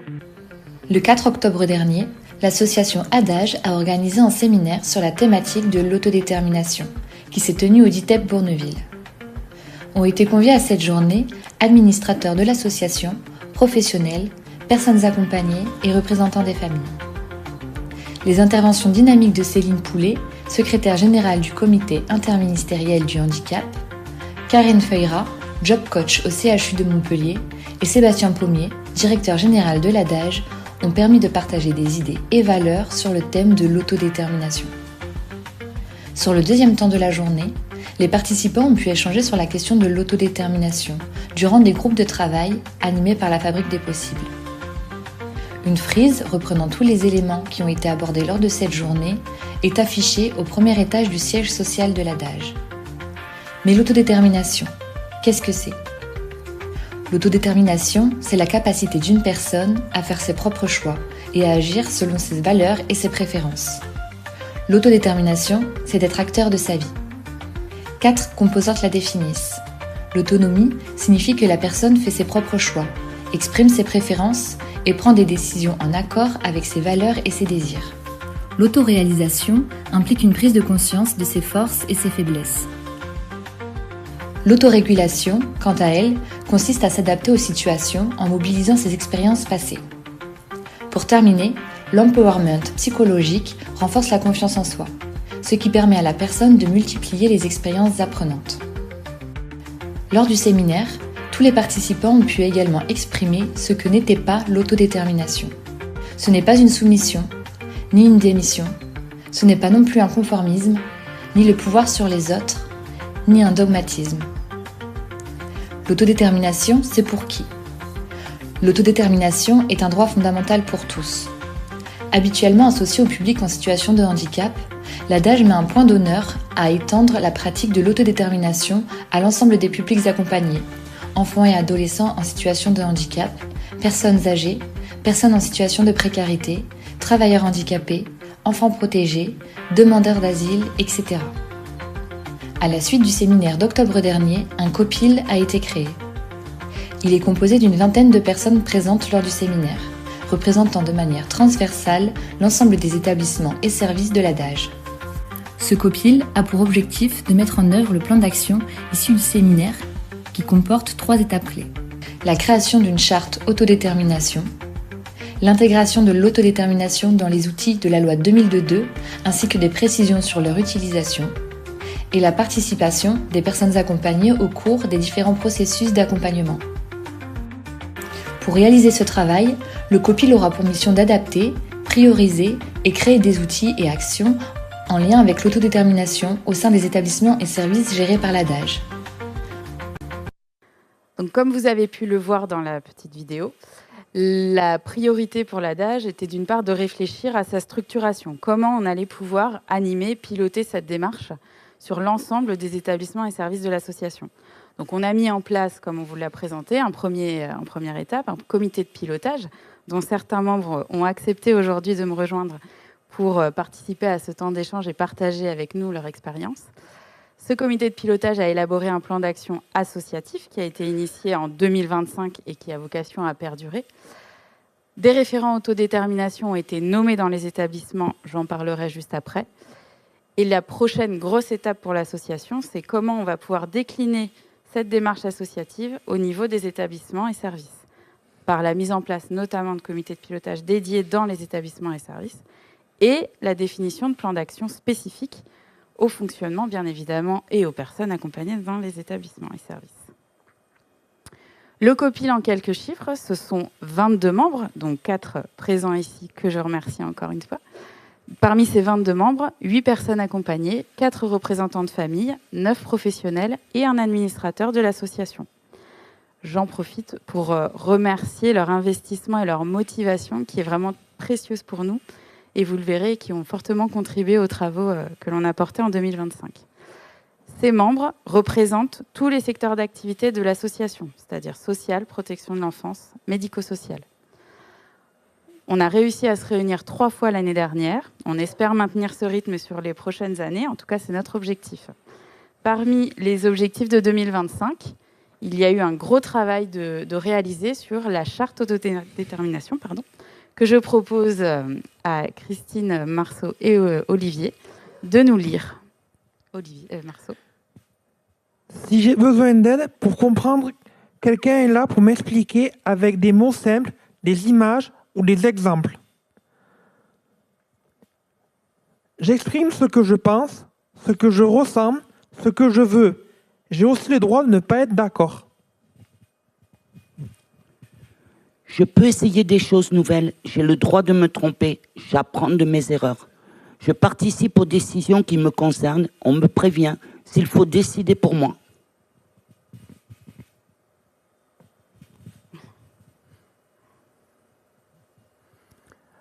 Je construis ma vie avec l'aide dont j'ai besoin pour croire en moi, aller au bout de mes idées, de mes projets. Je fais mes propres choix, petits ou grands, même si mes choix sont différents de ceux des autres, ils sont entendus et respectés. Je vous remercie. Alors cette charte, elle a été l'occasion de beaucoup d'échanges, parce que chaque mot avait son importance et il était vraiment très important, et ça on l'a bien mesuré à chaque fois, que les personnes elles-mêmes concernées donnent leur avis, parce qu'on s'est trompé, nous, en tant que professionnels, sur certains mots, et vraiment, on a compris à cette occasion que chaque mot comptait et que la formulation utilisée était très importante pour qu'elle soit comprise par tous. Cette charte a pu être validée par le conseil d'administration de l'ADAGE le 12 septembre 2025, et elle a été diffusée dans l'ensemble des établissements et services de l'ADAGE par voie d'affichage dans les établissements et les services, par diffusion auprès des personnes accompagnées de leurs représentants et des professionnels. Elle a également été annexée au livret d'accueil de toutes les personnes nouvellement admises dans les établissements et services et dans le livret d'accueil des nouveaux salariés. Elle a également été rendue accessible en ce qu'on appelle, nous, à l'ADAGE, d'alphaé, c'est-à-dire difficile à lire et facile à écouter. C'est-à-dire qu'en flashant un QR code, vous pouvez entendre ce que les personnes vous ont lu aujourd'hui. En discutant récemment avec certains membres du COPIL, on s'est même dit que, bon, On ne va pas s'arrêter là avec cette charte, parce qu'il faut la rendre encore plus accessible, même si on a, encore une fois, bien choisi nos mots. Mais ça va être de travailler sur du FALC, sur d'autres langues aussi, puisqu'on a des personnes, voilà, la langue des signes. On a aussi des personnes qui ne sont pas francophones dans les établissements qu'on accueille. Donc voilà, tout ce travail-là va continuer et ça va nous permettre aussi de faire vivre cette charte dans nos établissements et services. Dans les autres travaux que l'on a menés en 2025, on a actualisé, adapté nos outils de la loi 2002. Alors pas encore tous, parce que c'est quand même un gros chantier. Donc, les outils de la loi 2002, ce sont ces fameux outils qu'on doit avoir dans nos établissements et services, qui relèvent du Code de l'action sociale et des familles. Mais à l'ADAGE, on aime bien avoir tout en transversal, donc même les autres, on leur demande de faire la même chose. Donc on a déjà travaillé sur le règlement de fonctionnement et le projet d'établissement de nos structures, où on a mis des éléments qui permettent d'assurer en tout cas qu'on va soutenir l'autodétermination dans nos établissements et services. Et d'ailleurs, dans nos projets d'établissement, on a imposé aussi d'avoir une fiche action dédiée à l'autodétermination pour les 5 ans à venir dans tous nos établissements et services de l'ADAGE. Nos prochains travaux vont porter sur le livret d'accueil, le contrat d'accompagnement et le conseil de vie sociale. On a déjà commencé à travailler avec les membres du COPIL, notamment sur le conseil de vie sociale et sur les autres formes de participation, pour essayer d'optimiser tout ce qui est formation, tout ce qui est communication aussi avec les représentants, les autres personnes accompagnées, les familles, parce que c'est souvent ce qu'on a repéré aussi comme un peu péchant ou difficile à mettre en œuvre. Pour les personnes qualifiées, on a tenté de les contacter, puisque ce qui nous a tout de suite été remonté au COPIL, c'est il y a ces personnes qui existent, mais en fait, on ne sait pas qui c'est. Donc, on ne va pas les appeler si on a un problème, parce qu'on ne sait pas qui c'est, on ne sait pas à quoi elles ressemblent. Donc, on a essayé de les joindre. Bon, déjà, elles sont joignables, parce que ça faisait 3 ans qu'elles avaient été nommées. Elles ont été renommées là, donc on a eu la confirmation qu'elles étaient bien joignables avec les bonnes adresses mail, ce qui n'est déjà pas une mince affaire.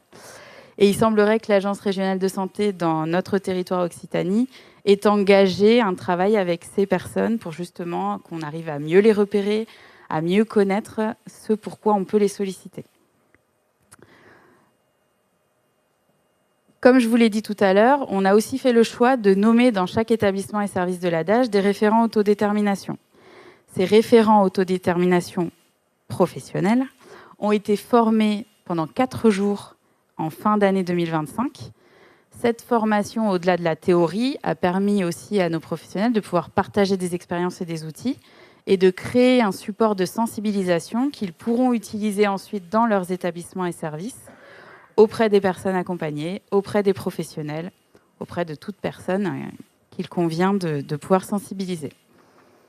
Ces référents autodétermination bénéficient aussi d'une fiche mission qui a été élaborée au niveau associatif, adaptable bien évidemment à chaque établissement et service. Parmi ces missions, les référents autodétermination doivent être une personne ressource, participer à la démarche d'autodétermination dans les établissements et services et participer au comité technique que l'on va animer au niveau de l'association. Nos engagements maintenant pour les années à venir, dans la continuité bien évidemment des travaux que l'on a initiés en 2025, porte sur 3 actions. La première, structurer le pilotage de la démarche à l'échelle des établissements et services. La deuxième, renforcer la démarche d'autodétermination ou soutenir la démarche d'autodétermination, comme j'ai pu l'entendre tout à l'heure, à chaque étape du parcours de vie des personnes. Là, ça veut dire concrètement qu'on va aller chercher dans nos process, dans nos procédures, dans les différents outils qu'on utilise, comment on peut s'assurer qu'à chaque moment, la personne peut profiter, assurer son autodétermination dans son parcours de vie. Et la troisième action consistera à accompagner le changement dans la pratique professionnelle de demain. On en a largement parlé et on aura l'occasion d'en discuter avec Samuel qui est présent ce soir. Ces engagements, nous allons les porter dans le cadre de nos contrats et conventions avec nos autorités et nos partenaires. C'est déjà le cas, notamment dans le contrat pluriannuel d'objectifs et de moyens que l'on porte avec l'Agence régionale de santé, avec le conseil départemental. On y a intégré une fiche action autodétermination dans laquelle on a reporté tout ce que je vous présente ici. On va aussi l'inclure de manière obligatoire, systématique dans nos conventions avec nos partenaires, puisque ça nous semble primordial de pouvoir travailler là-dessus aussi avec nos partenaires qui interviennent dans nos établissements et services. Ces engagements, en général, ils sont entre 1 et 5 ans en fonction du type d'engagement. Autre priorité, on en a très largement parlé au début, ça va, on est raccord, la CAA, ou communication alternative et améliorée. Vous l'avez rappelé, c'est un droit fondamental qui a été rappelé dans le cadre de l'instruction de 2025. Au niveau de l'association, les travaux qu'on souhaite porter, bien évidemment, la formation, le partage d'expériences et d'outils, puisqu'on l'a dit, beaucoup de professionnels utilisent déjà de la CAA, mais est-ce que ce sont les bonnes méthodes? Est-ce que ce sont les bons outils? Il faut qu'on s'interroge là-dessus. Et l'adaptation de tous nos outils et des projets personnalisés pour s'assurer qu'on y intègre bien de la CAA. Et la CAA, pour nous, ça rejoint ce que vous avez dit tout à l'heure, il n'y a pas d'âge pour commencer, la CAA n'empêche pas de parler, pas besoin d'être prêt, parce qu'on communique tous. Parler en CAA pour s'exprimer en CAA, la communication doit être accessible, et plus tôt on commence, mieux c'est. Je vous propose maintenant de partager quelques expériences de certains de nos membres du comité de pilotage qui ont accepté de s'exprimer ce soir. En premier lieu, je vous propose d'écouter le témoignage de Madame Guyonnet, qui est membre aussi du comité de pilotage, qui n'a pas pu être là ce soir, qui est maman d'une personne accompagnée dans une maison d'accueil spécialisée polyhandicap.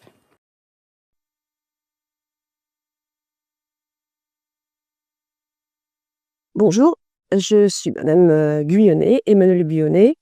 Je suis la maman d'un jeune adulte, Quentin Guyonnet, qui est accueilli à la Masse des 4 Seigneurs. Donc, je suis là pour vous parler de mon expérience, entre guillemets, de l'autodétermination. C'est un mot que je ne connaissais pas avant. Je l'ai découvert par intermédiaire de la directrice de la Masse, l'ancienne directrice, Madame Mata, qui un jour m'a conviée à un comité de pilotage autour de l'autodétermination. Donc je m'y suis rendue et le mot m'a fait peur, un petit peu peur, autodétermination, dans le sens où sur la population accueillie à la Masse, des personnes en situation de polyhandicap, je me suis posé des questions sur l'autonomie et le choix de décider pour eux. Pour moi, si vous voulez, c'était surtout, les choix étaient vraiment orientés, d'ailleurs de ma part, hein, et je choisissais plus pour mon fils, que je connaissais bien. Les équipes, bien sûr, analysaient aussi les comportements pour décider, mais de là à dire que mon fils Quentin allait décider pour lui-même, sous quelle modalité? Puisqu'il n'y a pas de communication verbale, il ne voit pas en plus. Donc le gros doute sur le mot autodétermination, où on entend vraiment beaucoup parler, je me suis dit que c'était un mot très à la mode, mais je voyais pas trop comment ça allait s'articuler. Et puis au fur et à mesure des comités de pilotage, je me suis aperçue que ça pouvait s'articuler, si vous voulez, notamment sur cette population, soit avec une grosse déficience intellectuelle, polyhandicap, autour de petites choses. C'était par exemple, effectivement, aménager l'environnement pour pouvoir détecter les besoins et surtout détecter les désirs des personnes polyhandicapées, hein, notamment de mon fils, je parle de mon fils là, et surtout croiser les savoirs et les analyses des parents, des professionnels, afin qu'on soit au plus près des besoins de Quentin. Donc ça peut être des petites choses, par exemple, pour moi ça a été de savoir ce que Quentin souhaitait boire. Est-ce que je lui donnais toujours de l'eau? Est-ce que pourquoi pas lui proposer un jour du jus d'orange? Donc proposition, tu veux du jus d'orange? Il le goûte, il tourne la tête, il n'en veut pas. Je lui propose de l'eau, il veut de l'eau. Et là, je me suis aperçue que je mettais des barres très hautes de mon point de vue, moi, de personne valide, sur l'autodétermination. Le fait qu'il ait choisi lui-même de boire de l'eau, c'était l'autodétermination. Donc voilà, pour moi, c'est pas se placer spécialement en termes de position de sachant, c'est me servir de mes savoirs, entre guillemets, que j'ai acquis, expérientiels, et travailler au même niveau que les équipes. Je parle en termes de savoir pour mon fils, tant avec les hôpitaux, puisque mon fils est greffé, qu'avec les équipes de la masse, pour vraiment arriver au plus près des besoins de Quentin, et afin que lui-même puisse, avec ces modalités très petites de communication, mais vraiment amener ses choix et les réaliser si ça ne le met pas bien sûr en danger et si c'est possible. Donc voilà mon expérience de l'autodétermination.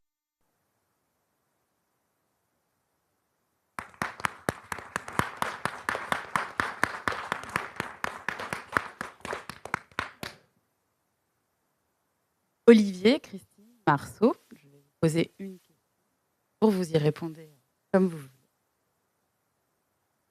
Pouvez-vous nous dire ce que vous attendez, vous, des professionnels de demain pour qu'ils vous accompagnent à renforcer votre autodétermination?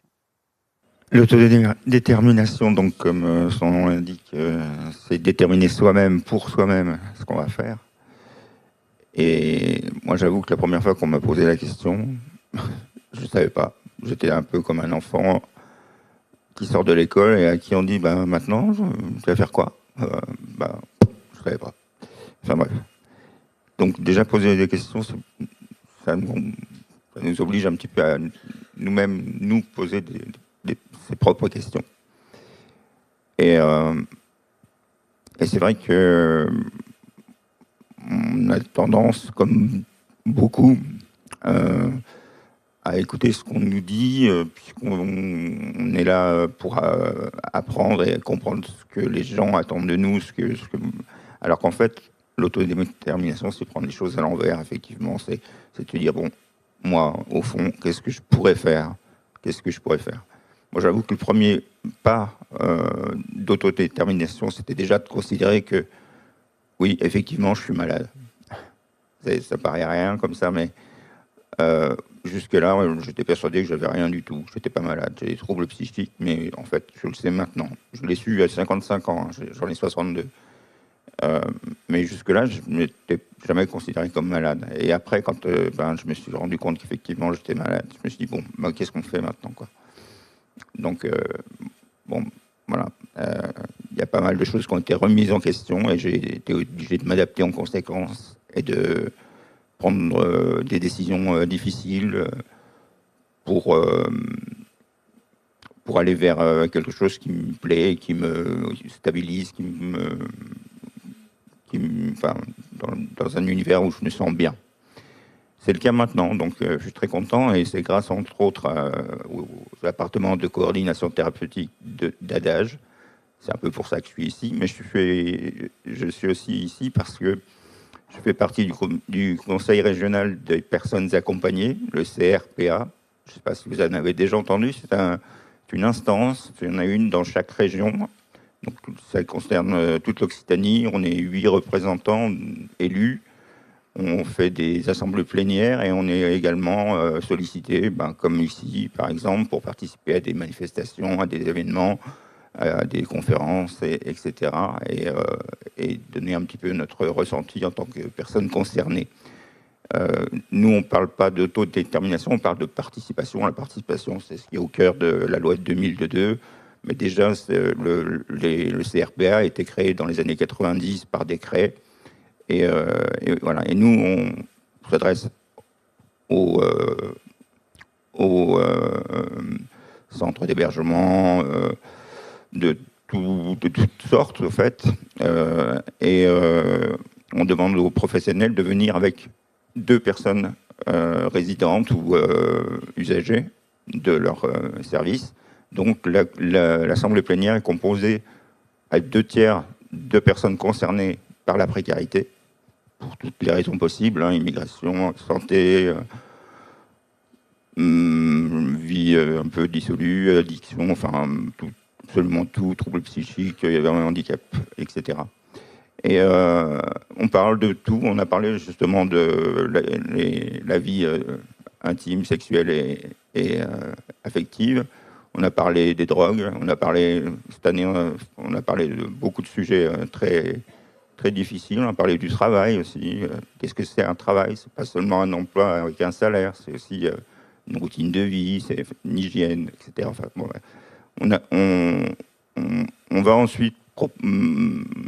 Au bout de cette réunion, on collecte tout ce qui nous a été dit, à la fois par les résidents, usagers, enfin je ne sais pas comment on peut les appeler, enfin toutes les personnes concernées en tout cas, et aussi les professionnels qui étaient là, hein, qui peuvent aussi donner leur avis.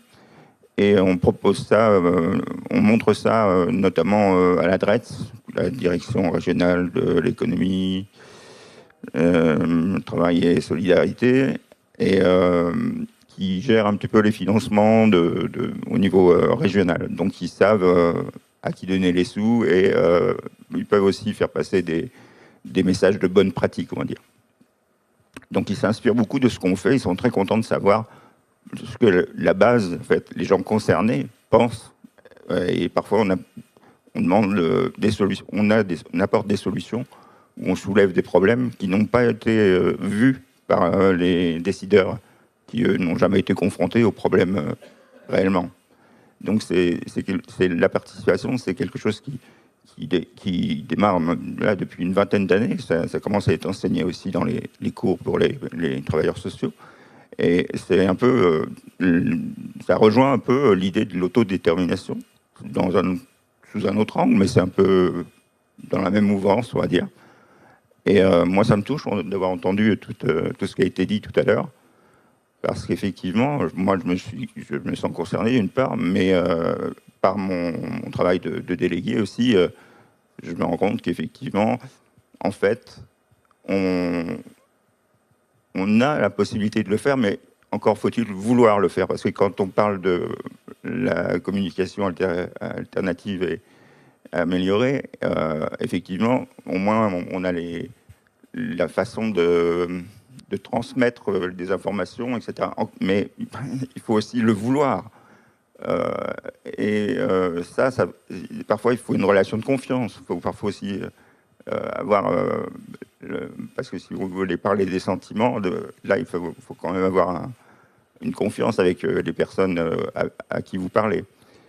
Et donc, il faut aussi se prendre en main. Et parfois, c'est pas le moment. Il y a des moments où on n'a pas envie. Il y a des moments où il y a une question de temporalité. C'est pas toujours facile, et pour les travailleurs sociaux, et pour les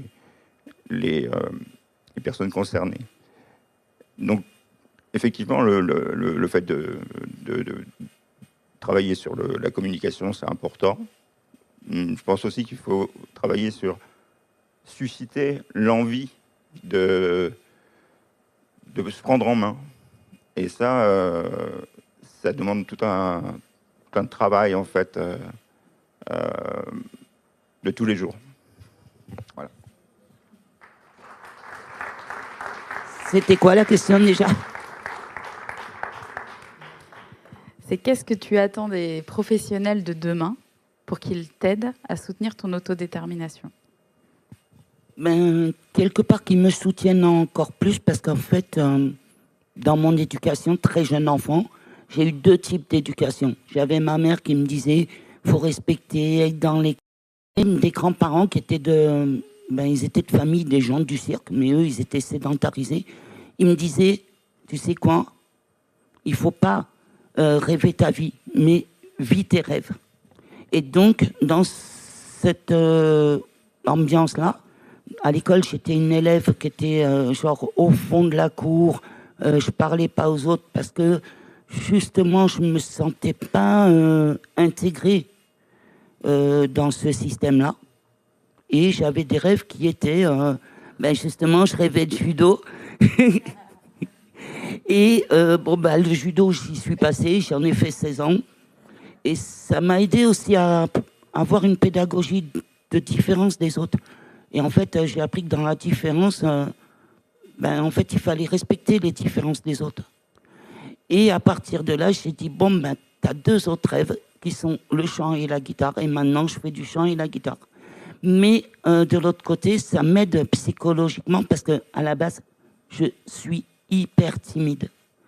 Et du coup, ben, l'autodétermination, j'attends que le professionnel, par exemple, ben, si je dis demain, allez, je veux devenir professeur de lettres, ben, qu'ils me disent, ok, ça va être difficile, mais tu peux peut-être y arriver. Qui me coach, en fait, qui me remotive quand la motivation n'y est plus. Et c'est ça aussi que j'attends, ce côté coach, en fait. Et la dernière fois, tu me parlais d'estime de toi. Ouais, ben aussi, justement, de faire briller la personne, ça peut la mettre à l'aise ou la gêner. Il faut savoir doser les choses. Merci, Christine.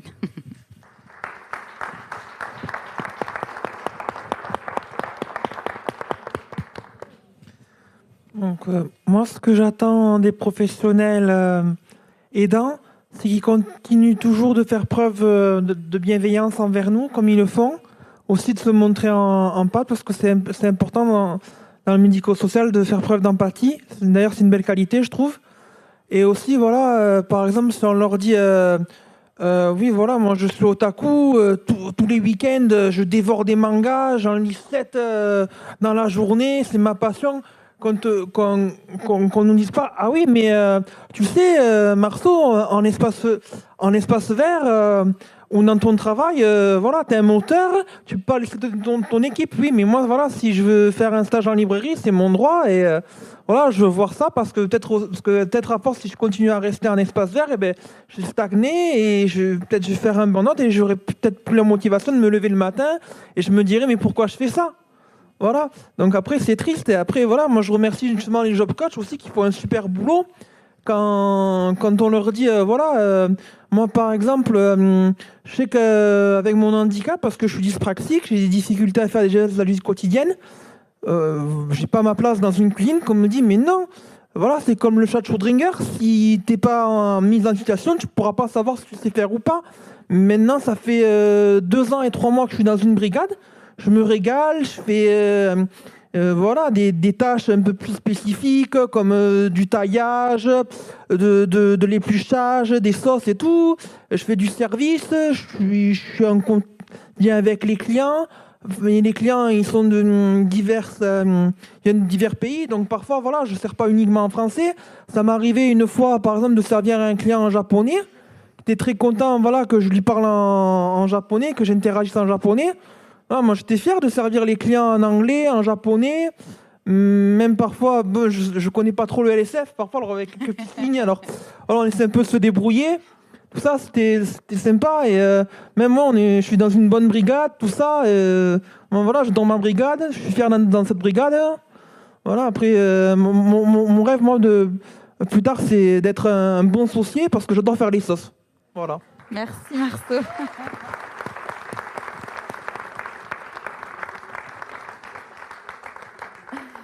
Bonjour Samuel, enfin rebonjour.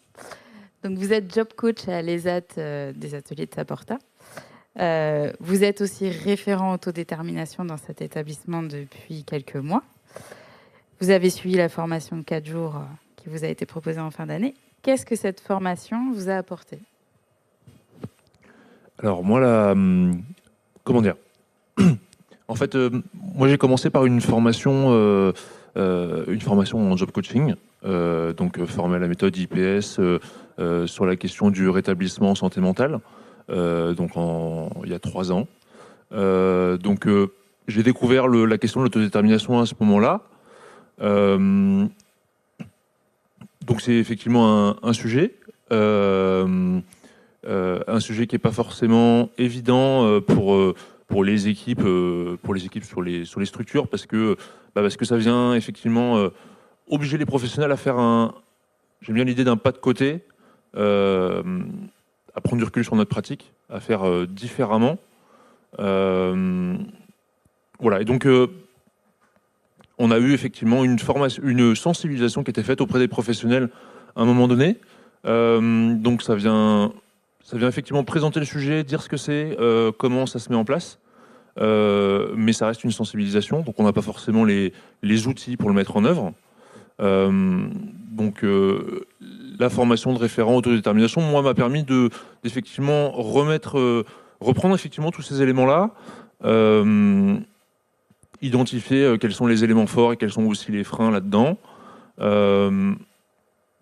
Et donc effectivement, maintenant on a, je pense, avoir les outils pour pouvoir aider mes collègues de travail à mieux prendre en compte cet aspect-là et voir comment effectivement faire ce pas de côté pour le mettre en œuvre et accompagner mieux les personnes qu'on accompagne. Et quel est selon vous l'impact de l'autodétermination justement dans les pratiques professionnelles de demain? C'est la même question. C'est effectivement comment on arrive à faire ce pas de côté, comment on arrive à prendre du recul sur notre pratique.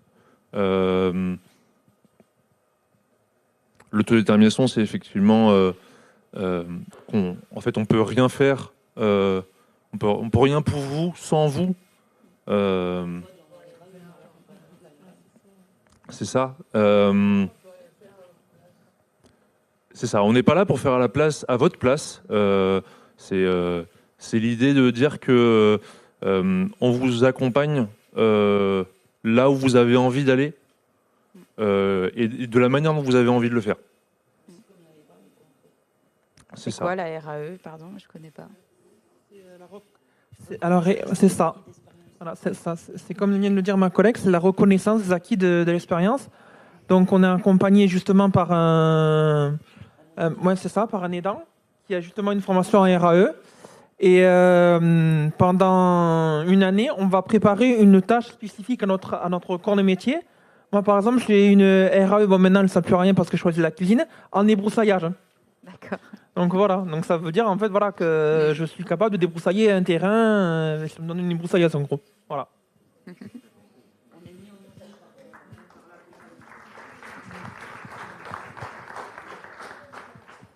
Au CRPA, on a une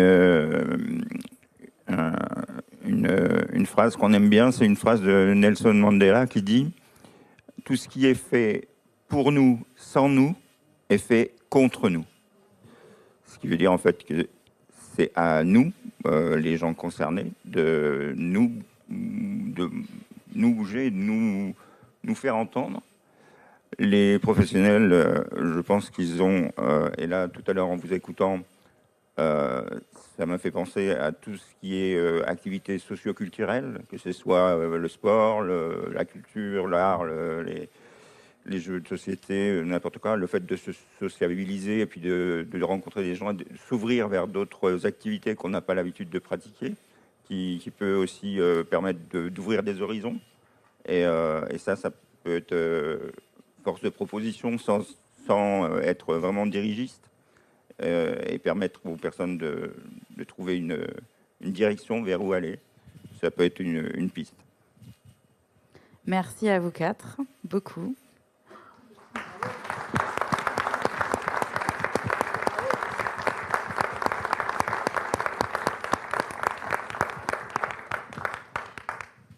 Donc on va conclure, donner la parole à Jean-Bernard Dubois, président de l'ADAGE, pour une toute petite conclusion. Et ensuite, un petit pot de l'amitié nous attend juste à côté. On pourra continuer les échanges avec grand plaisir, de façon moins formelle. Monsieur le Président. Merci, Monsieur le Directeur.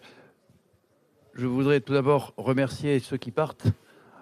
Il était prévu que je les remercie en premier, donc ça tombe très bien. Merci, parce que vous nous avez montré beaucoup de choses. Vous avez montré que vous aussi, vous avez progressé depuis octobre 2024. Et c'est très bien de telles attitudes. Merci. Merci. Merci, bien entendu, à tous les membres du conseil d'administration, à tous les membres du bureau, à tous les chefs de service, les directeurs, tous les membres du personnel d'ADAGE qui sont ici assez nombreux, je les en remercie. Merci bien entendu à notre directeur général qui a eu cette initiative il y a plus d'1 an maintenant pour parler de l'autodétermination. Et j'ai vu à cette occasion que, et je le confirme tous les jours, je n'étais pas le seul à ne pas trop savoir à quoi ça pouvait correspondre. Maintenant, c'est très clair, c'est très très clair. On m'a donné la conclusion. Je vais être très bref, rassurez-vous. La conclusion, c'est vous, la personne qui était là, m'a donné cette conclusion. On ne peut pas faire pour nous sans nous. Alors je ne dirais pas jusqu'à dire que c'est contre vous. Personne n'a eu l'intention à aucun moment de sa vie à faire quelque chose contre les personnes accompagnées, évidemment. Mais vous êtes la partie, les personnes accompagnées sont la partie tout à fait essentielle, sinon on ne serait pas là, c'est évident, la partie essentielle du dispositif. Et ce dispositif, il est tout à fait noble. C'est-à-dire qu'il faut au maximum, on le fait déjà dans notre tête, gommer la différence. La différence, c'est un enrichissement, mais c'est aussi des difficultés supplémentaires et il faut les combattre ensemble. Et c'est ensemble que nous pouvons aller dans le bon sens. Je dois remarquer que les exposés qui ont été faits, les témoignages qui ont été apportés, ont été pour ma part, en tout cas, je pense que beaucoup comme moi jugeront de la même façon, ont été pour ma part d'une très grande richesse et d'un très grand professionnalisme. Et vraiment, Madame Boivin est partie, elle est partie avec voilà, elle avait son train, très bien. Elle nous a apporté beaucoup de choses, beaucoup de choses. Vous m'aviez averti que ça allait être bien, et ça a été plus que bien. Ça a été tout à fait excellent. Pour ma part, j'ai vraiment apprécié cette présentation. Les autres également. J'ai apprécié beaucoup aussi les témoignages. Et ils sont nombreux, ils sont forts, très forts. Merci à vous tous qui avez contribué au succès de cette journée. Ils sont partis, les Parisiens, là, en sachant qu'on avait fait des progrès, qu'on peut travailler dans la bonne direction, même à la campagne. Mais je pense que vous les ferez revenir. Vous les ferez revenir. Ils viendront avec plaisir, parce que je sais que bon, il y a le fit, hein, ça marche bien, et c'est très bien comme ça. Et je remercie aussi particulièrement, elle est partie, non, elle est partie, elle n'est pas Émilie Bonsergent est là. Ah, là, voilà. Voilà. Pour tout ce qu'elle a fait avec les personnes accompagnées, c'est très bien. La présentation était d'une clarté absolue. Et ce travail, vraiment, a été très important. Il vous a fallu plusieurs mois pour le faire. Mais je crois qu'il le fallait parce que c'est quelque chose de très difficile. Il faut coordonner tout cela, il faut écouter, il faut revenir sur les sujets, il faut corriger, tout le monde le sait. C'est pas si facile que ça de construire. Et je crois que vous avez construit quelque chose de bien et construit quelque chose qui n'est pas encore terminé, qui n'est pas abouti, mais ça va continuer. Je sais quelle est l'impulsion que nous donne notre directeur général pour faire tout cela. Je sais quelle est la conscience professionnelle de tous ceux qui sont ici. Et bien sûr, il y aura d'autres soirées comme celle-ci, qui ont été une très belle initiative, une très bonne initiative pour Adage et pour nous tous. Merci bien entendu à tous les services techniques. Merci à Christophe qui ne me déguisez pas comme vous avez fait pour le directeur général. Parce que il a l'âge de porter encore des déguisements, mais c'était très bien quand même. Voilà, donc je suis très heureux d'avoir été ici ce soir, d'être entouré d'amis qui sont là et que j'apprécie beaucoup. Merci à vous tous, merci à toutes les familles également qui étaient là, elles sont nombreuses. J'aurais été malheureux de vous avoir oublié dans mes remerciements. Merci à tous.